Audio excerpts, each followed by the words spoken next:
Dans un documentaire inédit diffusé sur Canal+ ce dimanche 21 mai dès 23h10 et déjà disponible sur MyCanal, la journaliste Laure Boulot parcourt le Maroc.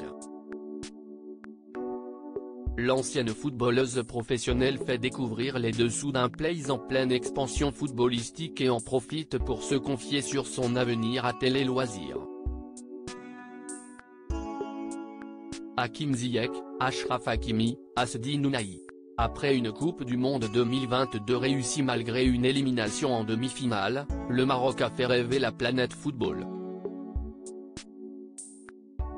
Laure Boulot, ancienne footballeuse professionnelle reconvertie en consultante journaliste sur Canal+, l'a bien compris.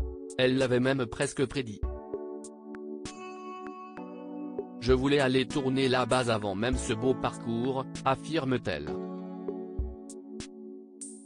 Pour ce nouveau numéro de sa série documentaire 24 heures de boulot, diffusé ce dimanche 21 mai dès 23h10 sur Canal+ et déjà disponible gratuitement sur MyCanal, l'ex-championne sillonne le royaume pour percer les secrets de ce nouveau vivier à champions. Le Maroc regorge de jeunes talents observés par les grands clubs. Explique-t-elle en témoignant avoir été spectatrice d'un tournoi entre les équipes locales de jeunes et les espoirs du Real Madrid, Marseille et Lyon. Laure Boulot parcourt le Maroc dans une série documentaire sur Canal+. Son périple se veut également sociétal en cassant certains préjugés. Les infrastructures se développent sans cesse. Tous les 100 mètres, on trouve des petits terrains de rue. C'est une volonté du roi de donner ses accès pour faire rayonner le pays via le football. Également partie à la rencontre du foot féminin pour prouver que ce sport n'a pas de genre, Laure Boulot met en lumière la nouvelle ouverture dont veut faire preuve la nation. Des moyens sont mis en place pour les féminines. Au Maroc, comme en France, c'est plus simple qu'avant pour une femme de jouer. Fascinée par ce pays du Maghreb, qu'elle visite au moins une fois par an et qu'elle a parcouru avant d'y amener les caméras, la trentenaire ne tarit pas d'éloges au sujet des infrastructures, développées, qu'elle a pu observer. J'ai eu la chance de visiter le centre d'entraînement de l'équipe nationale.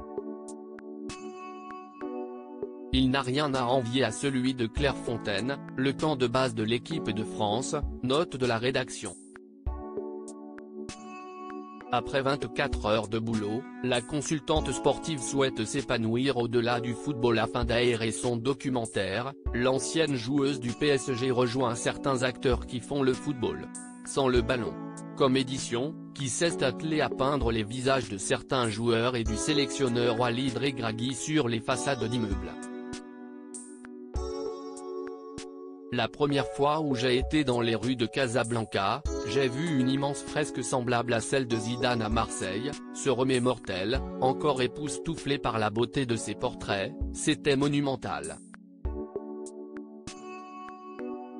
Bien qu'épanouie dans les missions que lui confie la chaîne, sur le terrain ou en plateau, la jeune femme, motivée par les rencontres, par la culture et les passions déchaînées par le ballon s'imagine également s'ouvrir à d'autres horizons.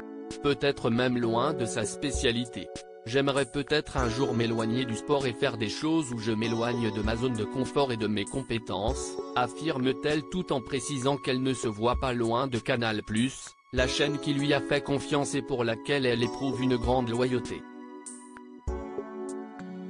À lire aussi Laure Boulot, dans l'émission 24 heures de boulot, je suis moi-même.